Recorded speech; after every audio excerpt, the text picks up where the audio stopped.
Torniamo in diretta dal... En retraite, bien défendu la Steven Woodburn avec la crosse. Patton, moment encore difficile pour les Français là.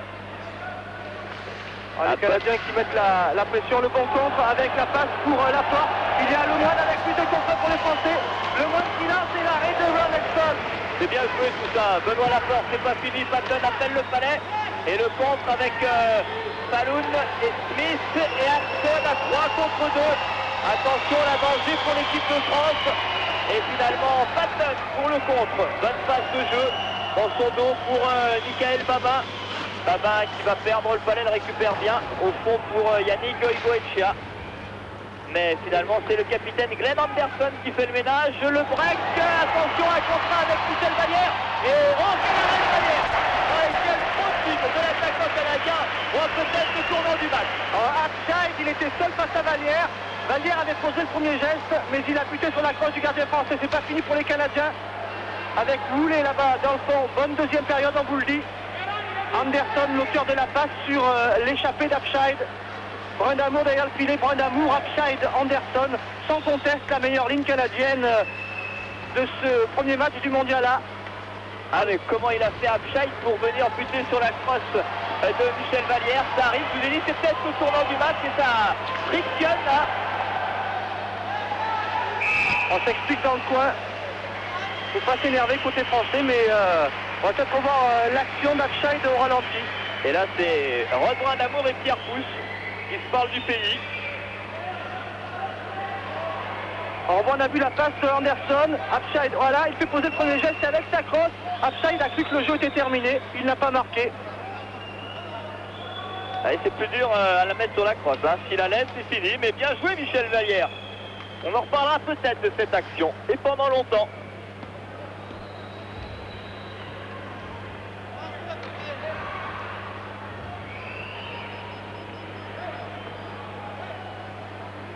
Les copains d'Antoine Richer ont frôlé la correctionnelle, car à 3-1, c'eût été difficile de revenir. À 2-1, tout est jouable, surtout quand les Français jouent bien. À l'image là de cette ligne Orsolini, Richer et Christian Pouget qui a récupéré ce palais. Le revers, Lionel Orsolini. Il faut souligner, Thierry, l'excellent comportement d'Orsolini pour son premier match à ce niveau. Le jeune Chamonniard, il a 21 ans, et ben il est excellent. Le contre avec Thomas, encore un et encore arrêt de Michel Vallière, mais de toute façon, il y avait un coup de sifflet de l'arbitre qui va envoyer Ferraro en prison. Non, c'est King, Derek King qui est pénalisé pour une charge avec la crosse. Le joueur des Highlanders, alors qu'on revoit le tête-à-tête Thomas Vallière. L'arbitre avait sifflé entre-temps et encore un bel arrêt de Michel Vallière qui justifie pleinement la confiance de son entraîneur Shell Larson. Moment très important pour les Français. 15-42 de jeu dans cette deuxième période. Et pour la deuxième fois du match, puisque King est en prison, les Français sont en supériorité numérique.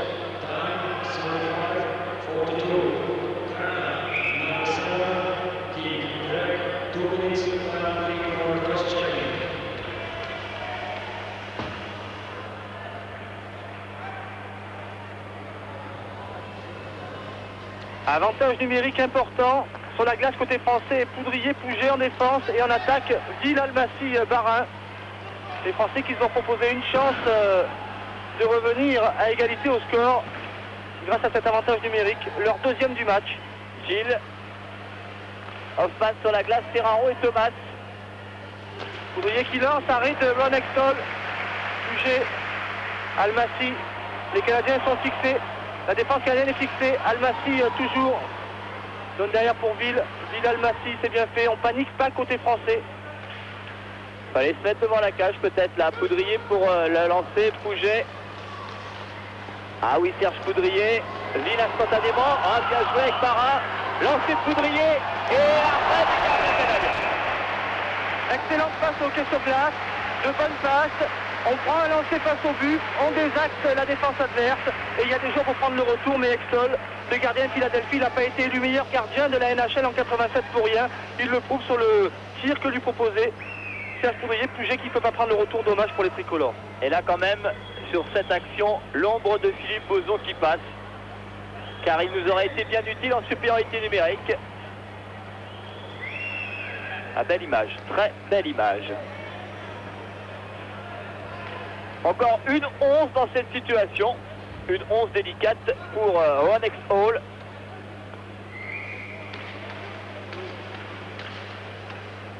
Ron Exhall, il avait la moustache, il s'est rasé la moustache, mais il n'a pas perdu ses réflexes. Houlet, il a failli perdre le palais. Pouget qui le récupère. Houlet a plus de crosse. On joue quasiment à 4 contre 3,5. Poudrier. C'est Axon qui a passé sa crosse à Houlet. Un attaquant pour un défenseur. Almassi dans ce qu'il préfère derrière la cage. Pouget. Poudrier en retrait tout de suite. Maintenant le lancer de Serge Poudrier, la passe. Et l'arrêt en deux temps. Ah non. Ah, le public derrière. Barin. Il lancé. Houlet qui défend Poudrier. Oh, quelle action de jeu. Pouget. Pouget pour Ville, Ville a rentré pour Poudrier, cette fois pour lancer, Ville devant et Pouget qui marque la déviation. Récupération Barin, les Français maîtres du palais, mais qui ne marquent pas. Peut-être sur ce lancer de Poudrier, arrêt d'Exhall, en deux temps, et un palais, il n'y avait rien du tout, palais devant le gardien, Ron Exhall, et superbe phase de jeu et un public eh bien chaviré par le courage des Français. Et côté français, on va demander peut-être un pénalty puisqu'il avait une passe du gardien, du défenseur à la main, on voit tout ça au ralenti. C'est tout à fait vrai, regardez bien. L'arrêt de Exhall, le palais qui est libre, et regardez le joueur qui ramène le palais à son gardien avec le gant. Exhall, il est couché, il est à plat ventre, il ne sert plus à rien dans cette position. C'est Acton qui a ramené, on va mieux le voir, regardez le 12 là, avec le gant, il vient lui... dissimuler le palais dans les guêtres du gardien et Christophe qui est boum. C'est bien, ça plaît au public, nous ça nous plaît aussi, mais enfin bon, on voudrait bien quand même que ça se finisse au fond. Parce que de 1, c'est un bon résultat, mais enfin on a quand même le sentiment que les Français peuvent égaliser. Je pense qu'au niveau des lancers, il n'y a pas photo comme on dit, hein. Les Français dominent largement les Canadiens dans cette deuxième période. L'équipe de France qui en tous les cas, pendant ces deux premiers tiers-temps, confirme tout à fait son bon parcours d'Albertville. Il est simplement dommage que les instants dirigeants ne soient pas à la hauteur des joueurs lancés de Pouget qui étaient déviés. Ça revient pour Ville. Ville avec Barin, Pouget. Pouget qui conserve bien le palais pour Barin. Oh, Barin, il sait bien ce qu'il fait le long de la bande. Almassi. Et pas de pénalité pour les Canadiens, on n'a pas pu en profiter. Dommage car les Français ont bien joué à 5 contre 4. Gary Huffman, le joueur de Philadelphie, relance avec son capitaine. Bradamour maintenant. Bradamour contré, Serge Poudrier part au plus pressé, pas de risque. Et la relance avec Todd Gill. Là, il a la lutte avec Pat Dunn. Michel Vallière. Il laisse un retrait au Poudrier. Au Poudrier, on le fait trébucher. Il n'y a rien dit et but. Peut-être une transférence en tous les cas entre Vallière et Poudrier. Mais il y avait une petite faute sur Poudrier. Quel dommage pour l'équipe de France qui enquête un but stupide. On voit à Poudrier. La crosse du Canadien qui le fait trébucher. L'arbitre laisse jouer. Et but de Rod Bradamour, le numéro 17, le joueur professionnel de Philadelphie. Oui, incontestablement là, une erreur d'arbitrage qui coûte cher aux Français. Après c'est bien joué, mais au départ une erreur d'arbitrage qui coûte cher. Là regardez, c'est indiscutable. Trébuché, mais ça fait 3-1 et c'est totalement immérité pour l'équipe Canada.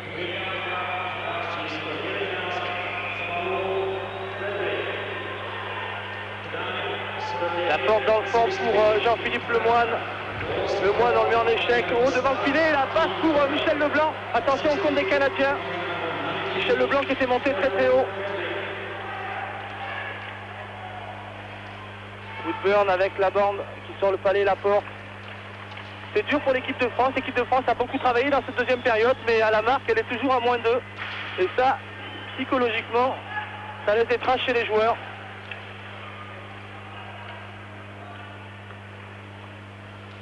Thomas tire, arrêt de Michel Vallière.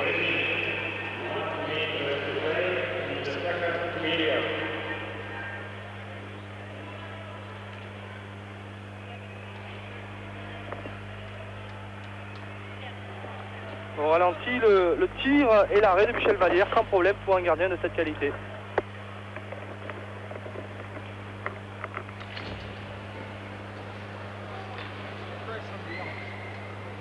Et au ravitaillement, Jason Woolley, le rescapé de Meribel. Et les Canadiens fidèles à eux-mêmes, c'est-à-dire que des fois ils ne contrôlent pas le match, mais ce qui les intéresse, ce n'est pas forcément de contrôler le jeu, mais c'est de gagner. En fin d'occasion. Bien aidé quand même par l'arbitre allemand, qui s'est un petit peu oublié. Déjà qu'avant il avait oublié la faute. Enfin, si on dit que ça équilibre pas vraiment quoi. Hein. Yannick Goigocha, il oublie une faute devant la cage canadienne et il n'en siffle pas devant la nôtre. À l'arrivée, ça fait -2. Les dernières 30 secondes de cette deuxième période. Pour l'instant à égalité, un partout, mais au score ça fait 3-2. 3-1 pardon. Smith, attention de ne pas prendre un but stupide là dans les dernières secondes. Tous les buts sont stupides, mais encore plus quand c'est dans les dernières secondes de jeu. Pierre Pousse, 13 secondes au tableau d'affichage. Ah, physiquement ils sont costauds. Hein. Canadien Acton, on va se quitter dans cette deuxième période avec ce score de 3-1 en faveur d'équipe Canada. Score sévère pour les Français qui ont fait l'essentiel du jeu, mais qui n'arrivent pas à revenir au score. Ils ont toujours 2 buts de retard face à l'équipe Canada. Un but de Stéphane Barra pour les Français et de Rod Bradamour pour les Canadiens qui rentrent au vestiaire sur cet avantage de 3-1.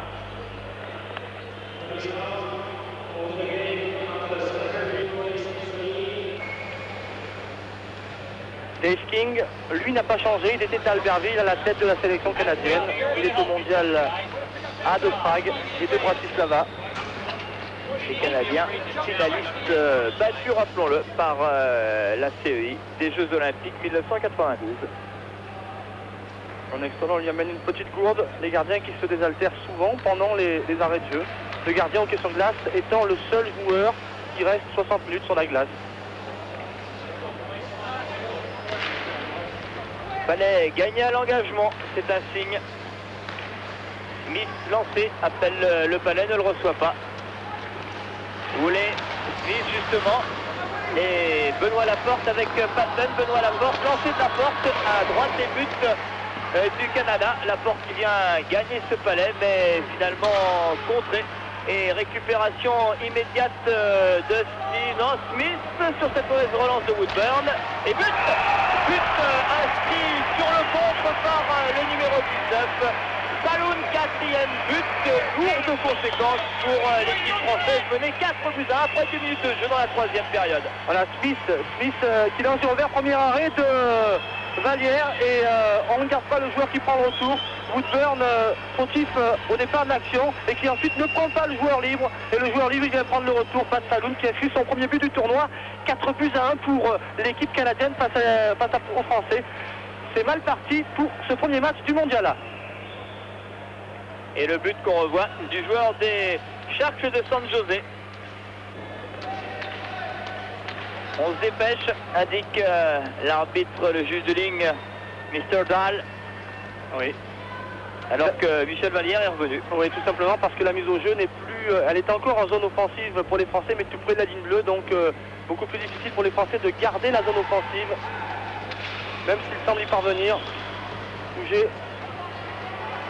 Peter Almassi fait l'effort.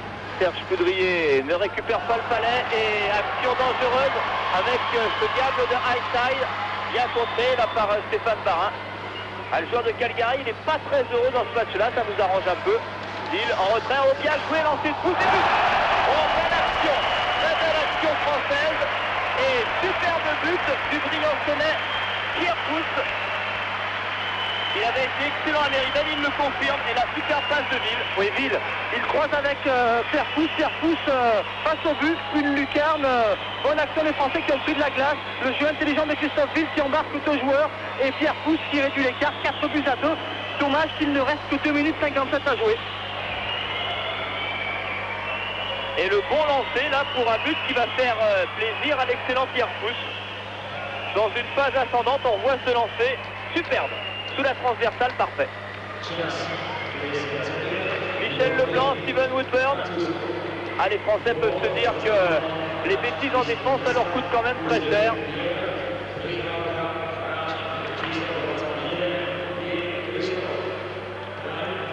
Laporte qui a voulu lancer, les contrés par les défenseurs canadiens. Bradamour Point d'amour en retrait pour Anderson. Les deux équipes sont revenues à 5 contre 5 sur la glace, bien entendu. Patten, Benoît Laporte. Benoît Laporte rentre en zone offensive, revient sur lui-même. Au fond pour personne, Jean-Philippe Lemoine était retenu par un joueur canadien. En l'occurrence, Randy Smith. Point d'amour Anderson. Cette ligne, elle est dangereuse. Hein. Anderson à la lutte avec Woodburn. Le palais dans le coin là-bas. Et un palais qui va sans doute être injouable. Et non, il ressort du côté gauche et Michel Leblanc profite ce petit malin. Et Christophe Ville qui a tout de suite vu, relance. Et il va essayer tout seul, là j'en suis sûr. Mais coup de sifflet. Coup de sifflet, on s'expliquait en dehors du palais. Je pense que Anderson et Dunn risquent d'aller s'asseoir sur le banc des pénalités. C'est sûr même. Le Briançonnais Patten dans la prison française.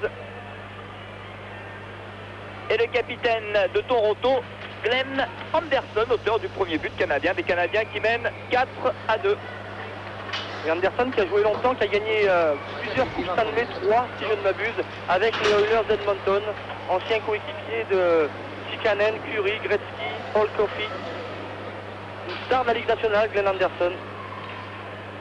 Et une star de notre ligue à nous, Patten. Patten, garçon sympathique.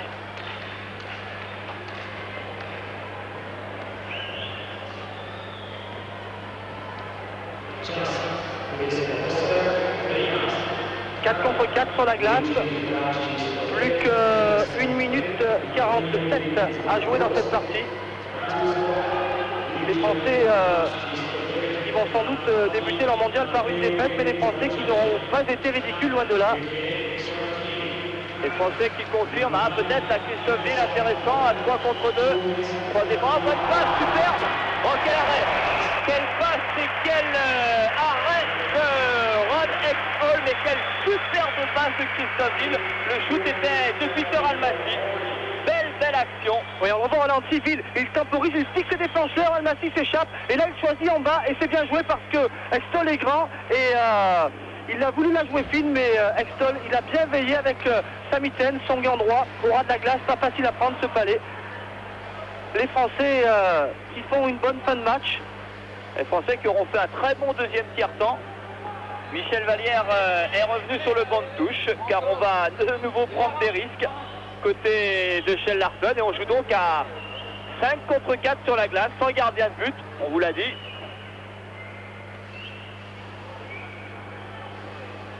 Ferraro qui a perdu mise au jeu, Poudrier qui lance, c'est lancé contré. Pouget, les Français qui n'ont pas d'appliqué dans cette partie. Poudrier qui tire et but. C'est incroyable. À exactement 1 minute et 19 secondes de la fin de ce match d'ouverture, les Français reviennent au score grâce à ce but de Serge Poudrier. On n'avait pas réussi dans cette position aux Jeux Olympiques, et bien c'est fait. On sait qu'il a un bon lancer, il est carrément sur la ligne bleue. Superbe lancer qui trompe le gardien Ron Exhall. On le revoit là sous l'angle idéal. Le lancer qui surprend le gardien canadien, et les Français, grâce au risque de risque de Shell Larson, reviennent à 4-3. Ça va laisser, à mon avis, beaucoup de regrets au tricolore.